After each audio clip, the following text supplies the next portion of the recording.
They're frustrated with the investigation. I think the Milwaukee Police Department has some wonderful people working there, and I think their hearts are in the right place. But for some particular reason, this case has not gotten the priority that it should. The city lights of Milwaukee glimmered in the October chill, their reflections stretching across the surface of Lake Michigan like silent witnesses. In those moments before everything unraveled, life moved as it always did. People hurrying home from late shifts, laughter spilling out of neighborhood bars, the hum of traffic carrying through the cold air. Somewhere within that ordinary night, 27-year-old Kelly Dwyer was walking, smiling, talking. No one could have imagined that these would be her final hours. This case would come to haunt the city for years, not just for the brutality of what happened, but for the way it revealed the darkness someone could so carefully hide behind a polished exterior.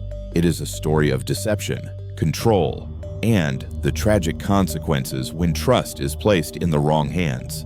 It is also a story about how justice, though painstakingly slow, can still arrive, even if it comes far too late for the one who needed it most. Kelly Dwyer wasn't the kind of woman who blended into the background. Friends described her as vibrant, the sort of person who could walk into a room and light it up without even trying. She had lived in Milwaukee, Wisconsin, for the past 5 years, and in that time she had carved out a life full of movement, social connections, and ambition. Balancing 3 jobs wasn't easy, but she seemed to thrive under the pace, working as an educator at Lululemon, teaching yoga classes at a local studio, and part-time nannying a couple of days a week. Her father, Tony, recalled how she always made time to call him, no matter how busy she was. "I love you so much, and I'm so thankful for you," she had told him not long before her disappearance. It was just her nature to reassure the people she loved, to make them feel valued. Kelly had an adventurous streak. She loved to travel, was athletic from an early age, and although she had once shown real promise in tennis, she later swapped the racket for the meditative discipline of yoga. Her social life was equally active. Nights out with friends were a regular occurrence, and she embraced Milwaukee's nightlife with enthusiasm. Like many of her peers, Kelly was active on social media and dating apps. For about a year, she had been seeing a man named Chris Zako, or Chris Zako, as most knew him, a 38-year-old IT executive who once worked for the New York Yankees before moving to Milwaukee. On the surface, Chris seemed like a catch, professional, well-traveled, social. But those who paid closer attention sometimes saw something else, a guardedness, a reluctance to share parts of his life. This reluctance would later be revealed for what it truly was, concealment. At the time, though, Kelly was smitten. She told her father about Chris, about how charming he was, how much fun they had together. She seemed to genuinely believe she had found someone who understood her fast-paced lifestyle. But even in relationships that look healthy from the outside, there can be unspoken dynamics, moments that, in hindsight, feel like warnings. And in this case, those warnings would become central to understanding what happened next.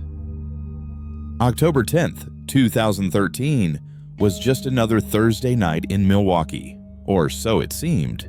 Chris and Kelly decided to head out together, visiting a few of their favorite local bars. Along the way, they met up with friends, weaving in and out of groups as the night progressed. It was a familiar rhythm for them: laughter, music, and drinks flowing as easily as conversation. To those who saw them, they looked relaxed, comfortable. Nothing about the evening hinted at the danger quietly lurking beneath the surface. By the time October 12th rolled around, however, something was undeniably wrong. 2 full days had passed without any sign of Kelly. No posts on social media, no responses to calls or messages. For someone as active online as she was, this silence was jarring. Friends and coworkers began to worry. Her boss at Lululemon, Karen, noticed her absence from work and reached out to Chris, hoping for answers. Chris's response was curious. He claimed he hadn't seen or heard from her in a couple of days and speculated she might be upset with him about something. It was a strangely casual tone for a man whose partner of nearly a year had seemingly vanished. This early exchange is one of the first red flags in the timeline. When a person disappears, especially someone you've been dating for months, the expected reaction is urgency, concern, maybe even panic. Chris's detached explanation hinted at either emotional distance or an attempt to downplay the seriousness of the situation. In hindsight, both possibilities mattered. Chris's initial account to police went like this. Kelly had come over to his 18th floor apartment in Lafayette Tower on the night of October 10th, around 8:15 p.m. They left to buy cocaine but returned empty-handed, deciding instead to go out drinking at a nearby bar. CCTV confirmed their return to his building just after 2:30 a.m. On October 11th. They appeared to be chatting animatedly, even laughing. Chris told investigators they'd taken drugs, had sex, and fallen asleep in his living room. He claimed Kelly left his apartment around 9:00 a.m. He knew the time, he said, because he heard the door close and looked at the clock. After that, he insisted he never saw or heard from her again. But there was a problem. Lafayette Tower was covered by surveillance cameras, 28 of them, to be exact. It was virtually impossible for anyone to leave without being caught on at least one. The footage showed Kelly entering the building that night, but offered no evidence of her ever leaving. This discovery shifted the investigation's tone dramatically. Chris was no longer just a boyfriend providing information. He was now the last known person to have seen Kelly alive. While police combed through footage, friends noticed changes in Kelly's behavior in the weeks before her disappearance. She'd lost weight, seemed distracted at work, and once appeared glassy-eyed, something she attributed to taking allergy medication on an empty stomach. It wasn't enough to explain what happened, but it painted a picture. Something in her life had been off-kilter. Her father, Tony, described Chris as elusive, someone who was difficult to get hold of. That perception would prove accurate when it emerged that Chris had been in a secret 3.5-year relationship with another woman named Megan, who believed they were exclusive and headed for marriage. Chris's mother even admitted she'd never heard of Kelly. Here we see a classic double-life pattern. Individuals who maintain multiple relationships often become adept at compartmentalization, hiding one life from another. This isn't always a sign of violent behavior, but it does demonstrate an ability to lie easily and repeatedly, which becomes crucial when evaluating suspect credibility. With no sign of Kelly leaving the building, and the knowledge that Chris was juggling relationships in secrecy, suspicion intensified. Investigators had the first major piece of the puzzle. Kelly entered his apartment. She never came out. Once investigators confirmed that Kelly had never been captured on camera leaving Lafayette Tower, the atmosphere around the case shifted. It was no longer a missing person search based on uncertainty. It was now about finding out what happened to Kelly inside that building, and why Chris's story didn't align with the physical evidence. Detectives returned to Chris's apartment on October 19th, a little over a week since Kelly was last seen. Chris maintained that their relationship had been casual, framing it as a friends with benefits arrangement rather than the committed romance Kelly had described to friends and family. He even suggested that Kelly was still dating other people and hadn't deleted her dating app profiles. This is a common defense tactic in early investigations, reframing the relationship to minimize emotional responsibility. If the victim is portrayed as less attached, it can subconsciously make the suspect seem less connected to their disappearance. But it's also telling. This downgrading of the relationship didn't match the consistency with which they'd seen each other for nearly a year. Chris volunteered a few names of people he thought police should look into, as if helping redirect suspicion elsewhere. But when officers began searching his apartment, they stumbled onto something far darker than they'd anticipated. While scanning the apartment, police noted drugs and drug paraphernalia in plain sight, enough to bring Chris in for questioning. But the real shock came when they examined his digital devices. On multiple hard drives, CDs, and his phone, They found child sexual abuse material involving children as young as 2 years old. Worse still, there was a video filmed just 3 weeks before Kelly vanished, showing her bound, blindfolded, and visibly struggling to breathe during a sex act. Investigators couldn't even determine if she was fully conscious. There were also photographs of Kelly clearly unconscious in other sexual contexts. At this point, the investigation shifted from suspicious boyfriend to potential predator. The combination of non-consensual imagery, the asphyxiation-related pornography, and the missing person in his orbit painted a chilling profile. In forensic psychology, this kind of sexual sadism is a significant risk factor for lethal violence, especially when control is lost or boundaries are pushed too far. When officers checked the bathroom, they noticed the shower curtain was missing entirely. The hooks were still there, but the curtain had been torn away. The air reeked of bleach, a classic sign of an attempt to destroy biological evidence. In Chris's car, they found a black leather glove containing Kelly's DNA. The implications were obvious. Something violent had happened, and Chris had taken steps to clean up and conceal it. This was enough for police to arrest him on drug possession and child sexual abuse material charges while they continued building the case for Kelly's disappearance. Meanwhile, Megan, Chris's long-term girlfriend, saw news reports naming him as a person of interest. She came forward with her own unsettling observations from the days immediately after Kelly vanished. On October 11th, the night Kelly returned to Chris's apartment, Megan was supposed to have dinner with him at 7:30 p.m. He showed up over an hour late, claiming phone trouble. She described him as agitated, twitchy, and distant. What investigators would later uncover was that Chris had removed his SIM card for 17 hours, an intentional move to go off the grid. Megan also noticed that the shower curtain, towels, and a large travel golf bag, which had always been awkwardly placed in his apartment, were missing. These details were critical because they tied together the physical evidence and the timeline. A missing shower curtain in an apartment where bleach was used, a missing golf bag large enough to conceal a body, a suspect with hours of unaccounted time, and deliberate phone disconnection, piece by piece. The circumstantial case was growing stronger. The real turning point came when cadaver dogs were brought in. They alerted to Chris's bed, his bathroom, the trash chute area, his parking space, and the trunk of his car. These were not random alerts. They formed a logical path consistent with moving a body from the apartment to a vehicle and eventually out of the building. By now, police were no longer wondering if Chris was involved. The question was how to prove it without a body.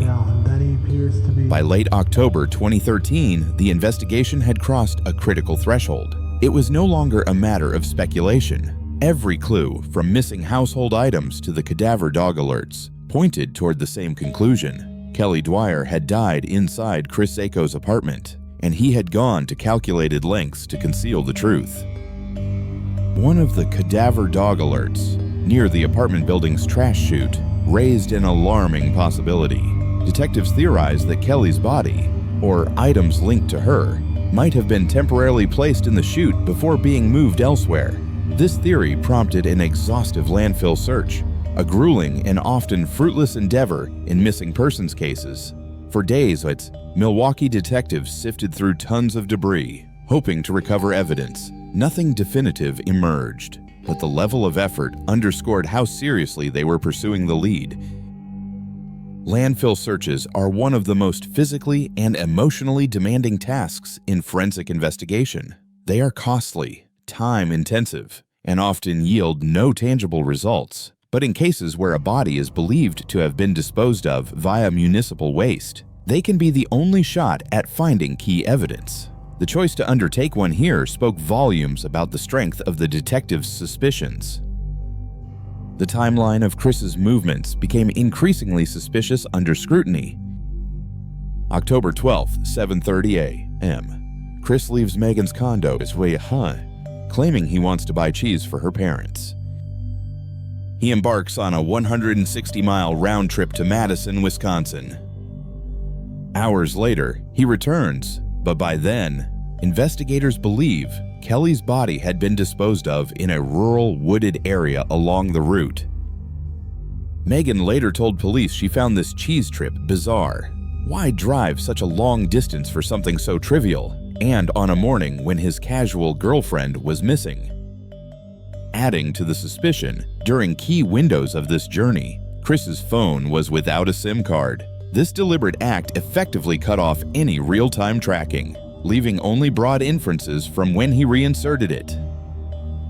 While in custody on unrelated charges, Chris allegedly confided in another inmate, admitting to killing Kelly during what he described as a rough sexual encounter.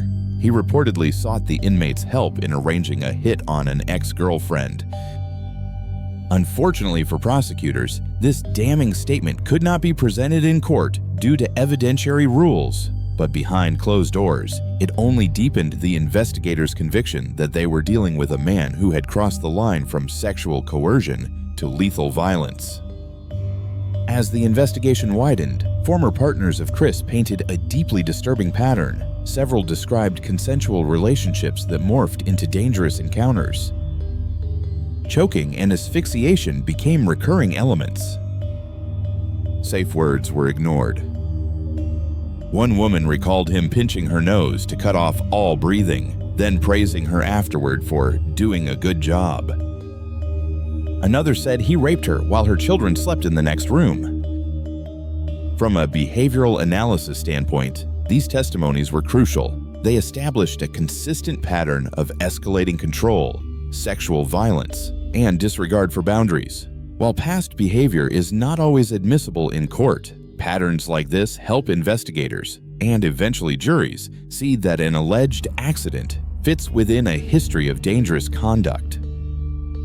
The breadth of the pornography collection on Chris's devices was staggering, both in volume and in extremity. Investigators found content centered on violent, asphyxiation-related scenarios, material that mirrored the conditions in which Kelly was last seen alive in the videos he had recorded.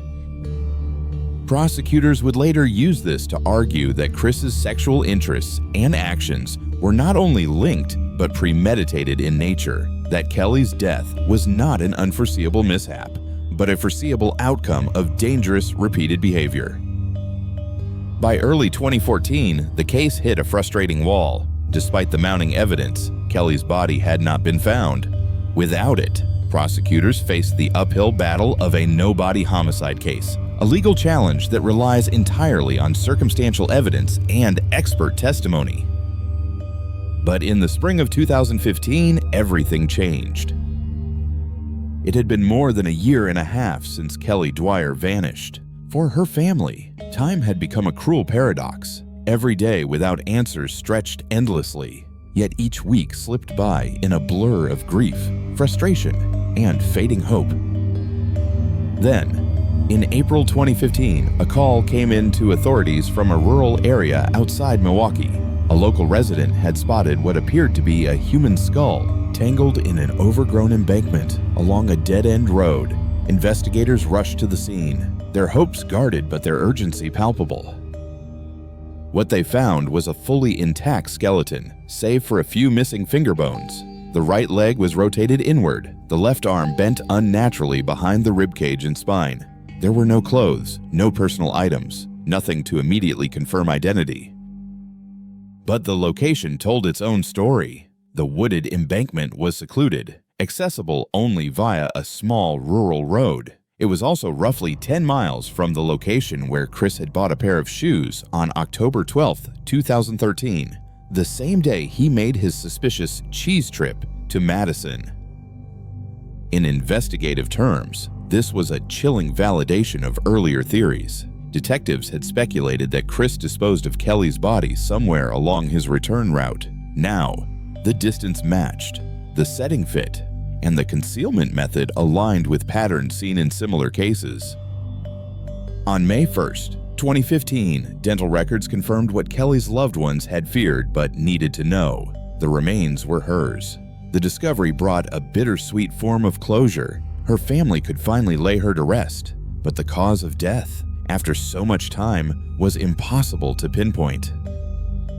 Soil samples suggested she had been in that location the entire time since her disappearance. This reinforced the prosecution's working theory. Kelly had died in Chris's apartment between 3 o'clock a.m. and 7 o'clock a.m. on October 11, 2013. Her body was then concealed in the missing shower curtain, placed inside the large travel golf bag, and transported in Chris's car to the wooded site.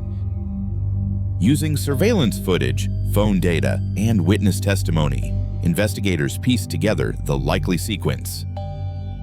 3:07 a.m. October 11.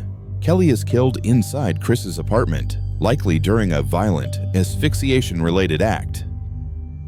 Morning, body wrapped in shower curtain, placed in golf bag, moved to car.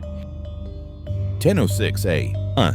Chris leaves the building. Minutes later, Kelly's phone pings for the last time near his apartment. 6:15 p.m. Chris drives to his mother's house, removes SIM card from phone. 7:30 a.m. October 12 leaves for Madison on return trip, disposes of Kelly's body in wooded embankment. Later that day, inserts SIM card back into phone, begins messaging Kelly's phone as if concerned for her welfare. The use of a SIM card removal is a textbook tactic for someone attempting to obscure their movements without the technical sophistication to disable other tracking entirely. It's deliberate enough to suggest awareness of law enforcement capabilities, but crude enough to still leave gaps in the alibi. With Kelly's body found, the case could be officially reclassified from a missing person investigation to a homicide. Over the next 2 years, detectives gathered more testimony from Chris's ex-girlfriends, reanalyzed his digital history, and built a case strong enough to withstand the scrutiny of a jury. By May 2017, almost 4 years after Kelly vanished, prosecutors filed charges: first-degree reckless homicide, strangulation, and hiding a corpse.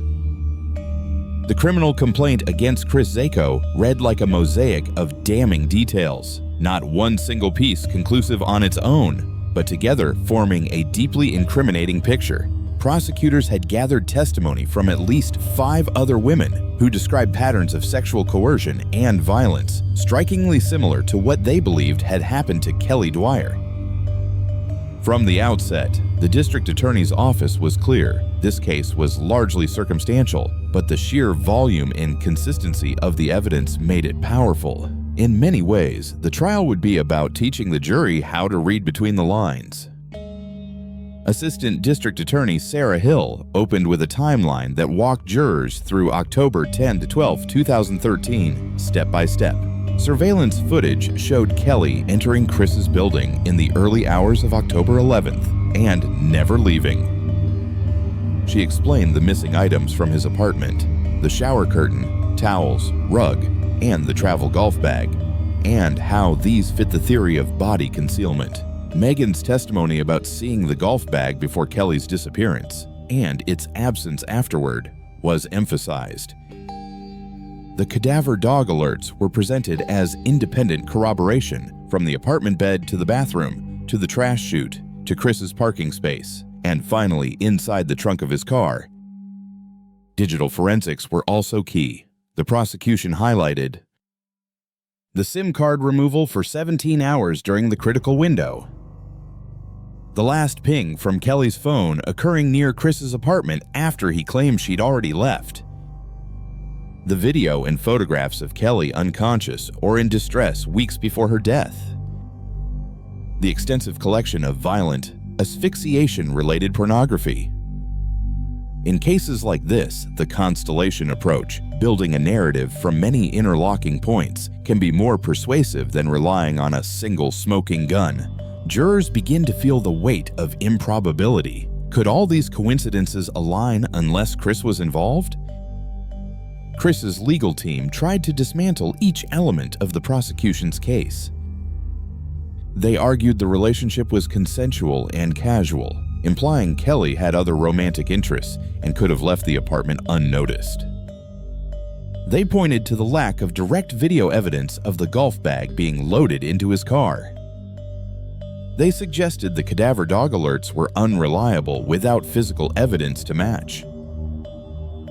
They claimed the phone being off or without a SIM card was merely a personal choice, not a criminal tactic. They questioned why. If Chris was tech-savvy enough to avoid phone tracking, he would leave a credit card trail buying shoes during the disposal window. The defense's job was to create reasonable doubt, and their focus on gaps in the visual evidence was strategic. But juries are also influenced by narrative cohesion, and the prosecution's story, however circumstantial, was cohesive in a way the defense's was not. Key witnesses included Megan, the long-term girlfriend, who testified about Chris's odd behavior, the missing golf bag, and the Madison trip. Karen Horton, Kelly's boss, who recounted Chris's strangely detached demeanor in the days after Kelly's disappearance.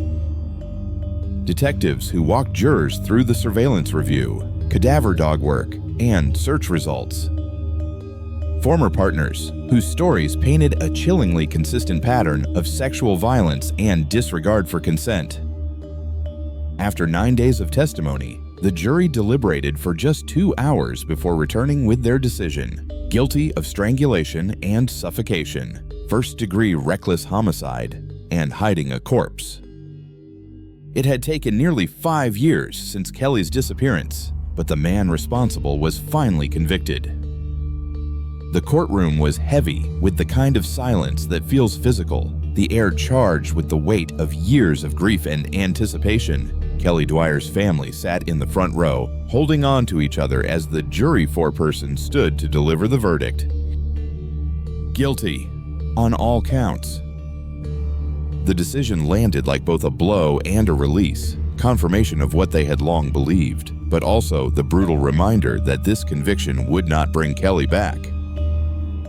During the sentencing phase, Chris's defense team urged leniency, suggesting a 22-year sentence. They leaned on the claim that the encounter between Chris and Kelly had initially been consensual, and argued that his actions afterward did not warrant a harsher penalty. The judge disagreed. In an unflinching address, the judge laid out the aggravating factors: the complete disregard for human life in the moments when Kelly was dying, the choice to cover up the crime rather than call for help, the chilling pattern of dangerous sexual behavior corroborated by multiple former partners, the possession of child sexual abuse material showing a deeply disturbing sexual fixation. The judge described Chris as an incredibly dangerous individual and emphasized that the community needed long-term protection from him. Final sentence: 31 years in prison for Kelly's homicide and related charges, followed by 19 years of extended supervision, added to the 19 years he was already serving for child sexual abuse material and drug charges. It was, effectively, a life sentence. Kelly's mother, Maureen, stood to speak. Her voice shook, but her words cut through the courtroom with raw truth. When your daughter is missing for 1.5 years with no clue where she is, that is torture beyond belief. The most aggravating factor is not only taking the life of that child, but trying to hide it in a demonic way. Her father, Tony, echoed the sentiment. The years of uncertainty had been an unending nightmare, one that left scars on every aspect of their lives. Even now, with the conviction, they knew there would be no moving on, only a painful new normal. From a legal perspective, this case was a rare example of a no-body homicide evolving into a conviction once the victim's remains were found, a significant advantage for the prosecution. The long timeline also shows the importance of sustained investigative pressure. Without persistence, this case could have easily remained cold. From a psychological standpoint, the trial illuminated how sexual sadism and control can escalate to lethal violence. Chris's pattern of ignoring safe words, pushing partners to the brink of unconsciousness, and collecting extreme pornography were not incidental details. They were warning signs. Chris appealed his convictions for both the child sexual abuse material and Kelly's homicide, arguing errors in trial procedure and insufficient evidence. In 2019, the first appeal was denied. In 2023, the second appeal met the same fate. For Kelly's family, the end of the appeals process brought some measure of stability. No more waiting for another court date, no more fear of a retrial, but the emotional toll remained. Maureen withdrew from many social connections, often too drained to face the world. Friends wanted to help, but she admitted that most simply didn't know how. There's no feeling better, no moving on, just a new normal. And it's excruciatingly painful. The Kelly Dwyer case stands as a stark reminder that danger often hides in plain sight. On paper, Chris was a successful professional, charming, and socially active. Behind closed doors, he was manipulative and controlling and ultimately lethal. It also underscored the value of circumstantial evidence, how dozens of small, seemingly disconnected facts can combine to tell a story that's impossible to ignore. For the people of Milwaukee, and especially for Kelly's friends and family, the case will forever be a cautionary tale about trust, boundaries, and the critical importance of listening to those small red flags that whisper something is wrong.